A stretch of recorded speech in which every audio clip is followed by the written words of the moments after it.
We out of red in England. All aboard, yeah, you know it's hype train FC. Modern ambition, we got blue and gold in our kit. Plus, you know we the champs of the league, and we don't quit.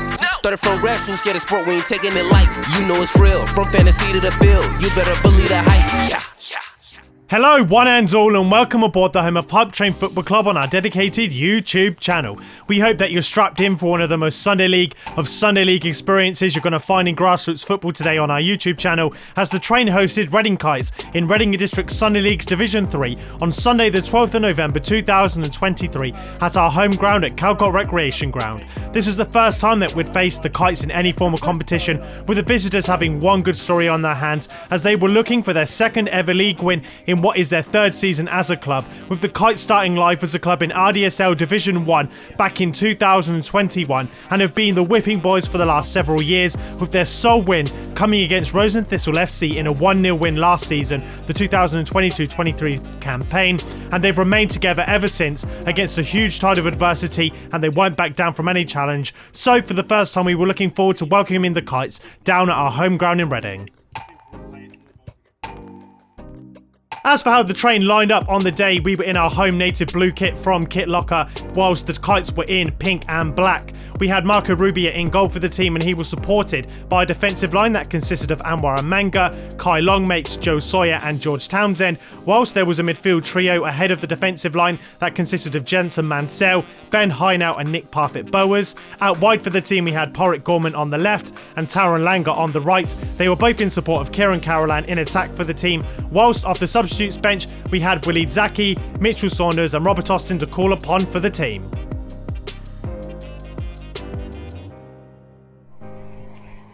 Hopping straight into the first half, we begin with a cross that Anwar Amanga on the left is chasing down. There's a loose pass by Kites to Paddy Gorman on the left-hand side. He's beaten one, he's beaten two, he's taken it round a third. He shapes up, he finishes within the first 2 minutes to give the team a 1-0 lead.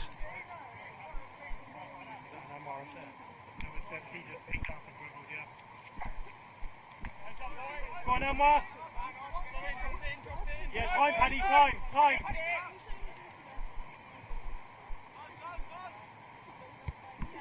Yeah, well done.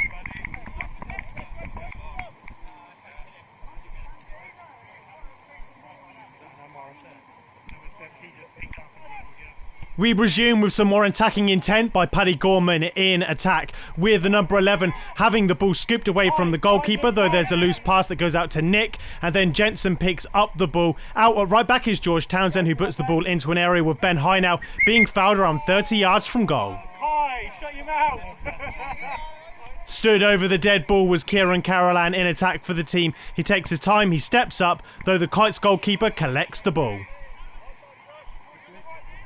Having just won the possession back of the ball, Reading Kites have a lot of time on the ball, with one of their central defenders taking his time before picking a pass down the line here. It looks like there's lots of time on, though Marco is a bit slow out of his goal, and it allows Tobias Holloway, who was once a trainee at Hype Train, to roll the ball into the back of the net. It's the equalising goal for the Kites around 8 minutes into the game. Having just equalised, the team were hit with a sucker punch as Reading Kites start with a nice triangle down the left-hand side before the ball is put into the channel. There's two runners on here for the Kites as he's got time to pick out a pass here. As you can see, there's a nice take on his left. The Kites player buries the ball into the back of the net to give the away team an unlikely lead.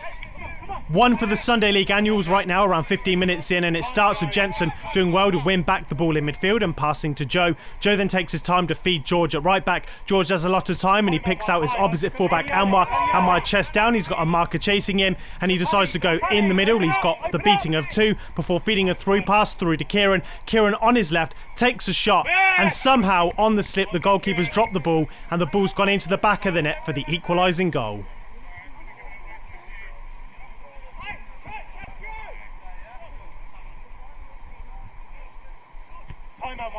Look at Paddy early. Look at Paddy. Open up. Nice one. Yes! Well done, Kieran.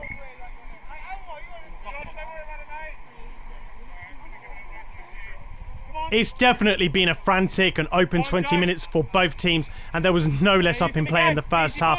Joe Sawyer here has a lot of time before he picks out Nick. Nick puts the ball in the middle, and Reading Kites unable to clear the ball. Porrick Gorman is through on goal on the left-hand side. He shoots, and he's able to clear away at the second time of asking, the Reading Kites goalkeeper. And then we resume play just a few seconds later as Anwar and Nick down the left-hand side have done a nice 1-2. Nick's faced up with two, though he cuts in. There's a third man coming in, though he decides to pirouette around him as well. He's in for a shot, and guess what? The goalkeeper has palmed it only away and through the legs of the Reading Kites player to give the team a 3-2 lead.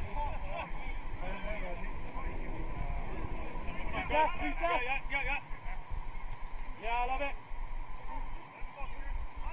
I'm ready, box. Ready.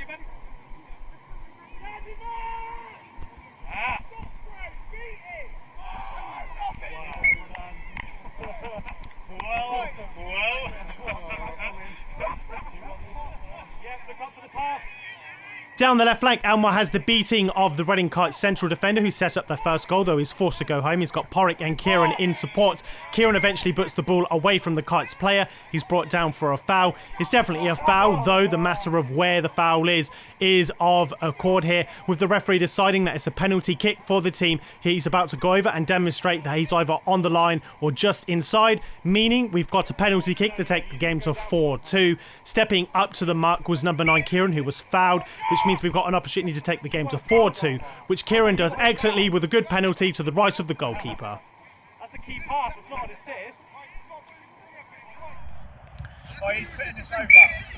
Come on, John! You have to win the pitch. Yes, you have to win the pitch. You have to win the pitch. More attacking play now for the team down the left-hand side with Almar feeding Porrick the ball. Porrick decides to cut in here. He's got Kieran making a run through the middle, with Reading Kites just about doing enough to clear the ball. Though Almar picks up the ball, he cuts it back to the opposite winger, with Taran Langer putting the ball into the net to take the game to 5-2 around 30 minutes into the game. Off of him, Anwar, run the line. Keep going. Come on, boys, come on. Anwar, time. Yes! What the Anwar? No, this is 7 goals in the first half, and the game just wasn't letting up now, and the team are putting the ball from right to left, with Anwar at left back picking up the ball after an excellent ball that was fed through to him. Anwar decides to cut in a couple of times before he passes the ball off to Nick. Nick cuts in on his left hand side, though Anwar gets the shot off. The ball is only half cleared away, with Ben putting the ball in the air. It eventually falls out to Kieran, who heads straight into the keeper. At the other end, a foul had just been committed, with Reading Kites stood over a dead ball now, with the ball going all the way in. There's a flick on and it hits the post, and Reading Kites are the first to react to take the game to 5-3. There's now been 8 goals in the first half. George, well done, Tobias, good play. Seconds after a cheap giveaway at the back, Tobias is through on goal again, with Marco making a good save, not once but twice with his feet here, with Joe Sawyer the only player that's chasing the ball down here. Joe does well to win a tackle, not once but twice, to give Kites a throw. That eventual throw-in led to a corner kick for Kites, with the ball going into the penalty area here, which is cleared away by Anwar. In attack now, Nick is on the break for the team, and the ball is put down the right to Taran. Taran has Paddy, and he's got Kieran in support, with the ball going across to Porrick at the left-hand side here. Porrick faces up with another couple of players, and he gets the shot off, though the goalkeeper makes the save. A big missed opportunity for the team now, with Jensen doing well in midfield to combine here, with Nick picking up the ball and putting it out left for Porrick. Porrick's got a lot of time before he cuts in. He finds the feet of Kieran, who on the spin, just a matter of yards out, has somehow missed, and the goalkeeper collects. It's been some first half, and again another set piece for Reading Kites around 35 yards out from goal. The ball is put into the penalty area, and on a wet day, Marco's let the ball slip from his hands here as Reading Kites have put the ball over to take the game to 5-4, 9 goals in what was a very eventful Sunday League outing. At half-time, the team definitely needed a rally and a pep talk here. We had scored 5 goals, though the team really needed to step up the gear to command the game in the second half, and that's what we were going to try to do. And as we go into the second half, we begin with a counter-attack for the team down the right-hand side, with George Townsend picking up the feet of Jensen, with Jensen playing the ball into Kieran, who then finds Taran. Taran puts the ball out left here, with Anwar doing the chasing at fullback, and the team win a corner. From the corner kick, Kieran has stood over the dead ball and the ball's put into a dangerous area inside the penalty area. The Kites goalkeeper does well. Nick takes a shot and it falls eventually out to Taran, who on a first time ask puts the ball across, and he's unlucky not to score. Much more like it in the second half, with the team now picking up the ball with Ben in midfield here. Ben looks up and he plays a nice 1-2 with Nick in midfield. Ben's got a lot of time before he cuts in on his right. 30 yards out, he says screw it. He's going to try an audacious shot, which is saved well by the Kites goalkeeper. On the right-hand side, the team have a throw-in, which is at the hands of George Townsend, with George taking his time to throw it into the feet of Kieran. Kieran does well here to control past one player and then a second before he's brought down inside the penalty area. And just like the first half, the team have a penalty kick to take the game to 6-4. A second penalty now for Kieran, the number 9. He's got a lot of time here to set. He takes his time, he puts the ball square down the middle, and it's a good effort from Kieran, his second of the day, as the team take another commanding lead in the game.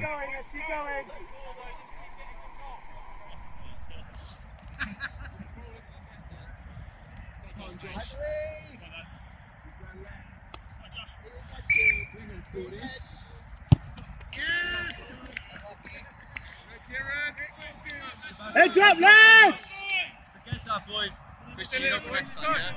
The team was starting to control the ball a lot more with Jensen in midfield, and George now has the ball at his feet and plays a nice ball into Kieran. There's a top quality reverse pass down the channel to Mitchell, who was still sobering up as he come on in the second half here. He goes into the penalty area, though there's a good recovery tackle for a corner.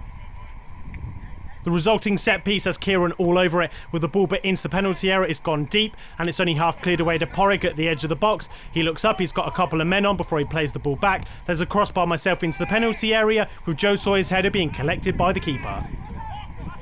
The team was still keeping the pressure on as Taran down the right hand side has collected the ball. He's done well to give the ball to Kai here, with Kai bitting the ball back to Jensen. Jensen looks up. On the far side of the pitch there's 2 men waiting, with Porrick picking up the ball. Porrick eventually cuts in. He passes the ball back to Nick, and somehow Nick has hit the post from close range. The ball comes back out to Porrick again here, with the ball bit into the penalty area. Mitchell on the side foot has hit the post again 2 times in a matter of seconds.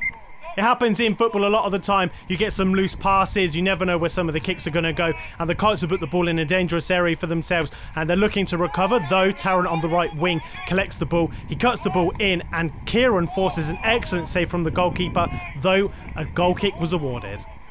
A minute later, a set piece here is played short with Porrick on the ball. He's combined nicely with Kieran again, with the ball bit into the penalty area. There's a loose ball that eventually is cleared out, though it's still scrambled eggs in the penalty area as Nick is able to turn and he draws a foul just outside the penalty area.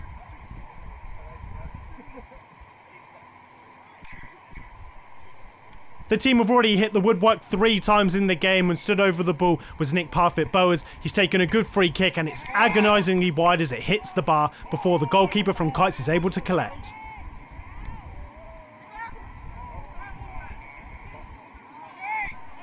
We're into the last minute of the game, and it looked like 3 points had been secured for the team here, with myself at left back deciding to go home, squeezed by a couple of Kites players. They're not being pressed at the moment as Kai's got a lot of time to pick out his centre back partner Joe.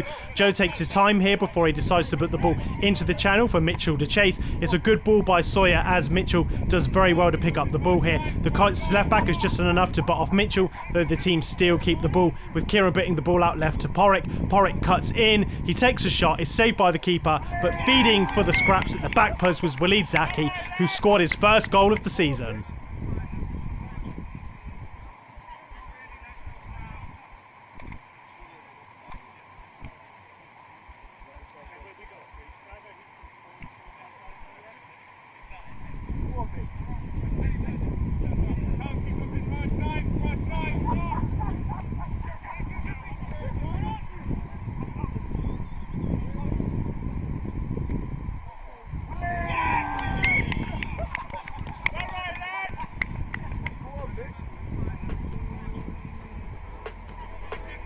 Some sleepy goalkeeping, freak goals and end-to-end action throughout a game on a classically wet November morning in England brought out a frantic first half which saw both teams gain and lose the lead in a 9-goal half before the train were able to take command in the second to see the game across the line with a 7-4 victory. A treble from Kieran Carolan in attack, as well as strikes from Porrick Gorman, Nick Parfitt-Bowers, Taron Langer and from club favourite Willie Zaki sealed the points on the day, though we were made not to take matters for granted as the Kites put in a spirited performance away from home. Next up on our YouTube channel, we're back with more league action in the East Berkshire Football League's Premier Division as we hosted Southcote FC and looking to avenge a 7-2 defeat from our opening day of the season all the way back in August before we hosted Rose and Thistle FC in the last 16 of the RDSL Industrial Cup. Until next time, believe the hype.